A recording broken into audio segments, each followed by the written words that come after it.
5. Go bonkers in a field. The Guide to Misbehaviour. Chapter 1. Before the storm hit, before the fire roared and the speakers blasted banging tunes into the night, there was us. The misfits, the legends, the raw, unfiltered souls who make any festival tremble with anticipation. Not just a crew, we're a force of nature, a band of eternal partygoers living for wild nights on the road. We could upset a deaf punter from 10 miles. Dickie Dread, who'd roll up at the festival in his infamous fod wagon, black tarp spread out like a tribal meeting ground, fire always roaring, the beats never creasing or ceasing. He's not merely a wild-eyed cider-fuel crusty with a chainsaw and a banging sound system. He's a bloody professor of physics. 1 minute spouting the laws of the universe, the next he's swearing at his speaker cables or cracking a completely unwoke joke that makes you spit out your drink. He's the organiser, the one that makes sure the stew's hot, the fire's lit and the lost souls find somewhere to crash.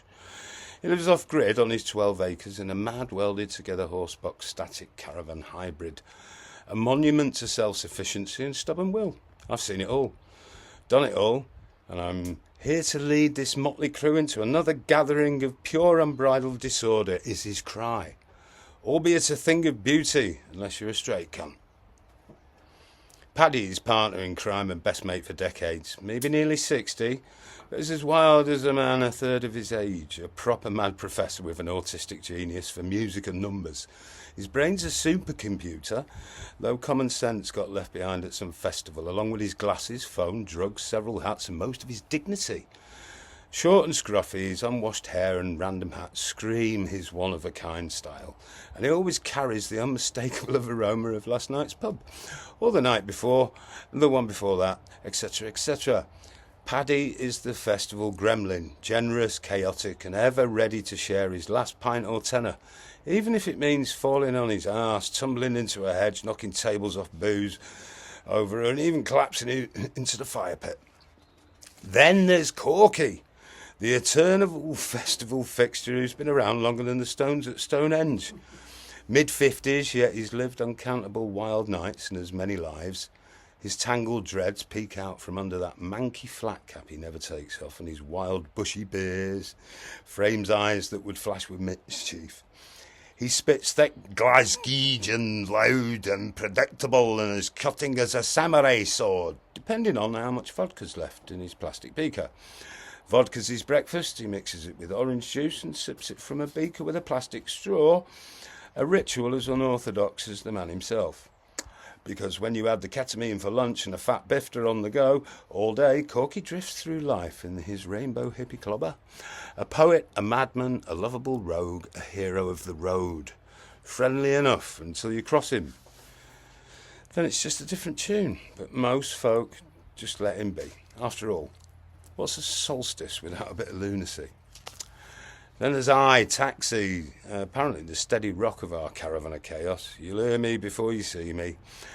I laugh like thunder in a tin drum, punctuated by my dog Captain Bourbon's barks. Don't worry, he only bites punters. I got that old Scottish Romany and 1% blood coursing through me, brimming with stories and songs that could light up the darkest night. I like driving a pickup truck and hauling a trailer stacked with logs. I fix things, I make calls, and when things go shit, where do you want them buried again?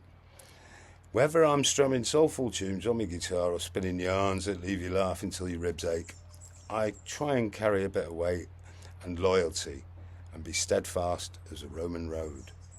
Then Elliot, who's the elusive shadow of our gang, a proper festival stalwart who's 56 but parties like he's 16.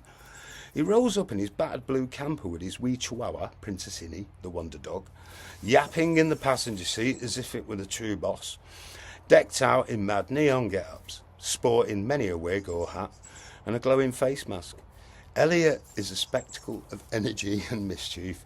He never stops grinning, flashing his new white teeth like he's just won the lottery. And when he's buzzing and bouncing, he's the heart of the party until he vanishes for one of his legendary van naps, only to reappear as fresh as a daisy, as if nothing had happened, new costume, etc.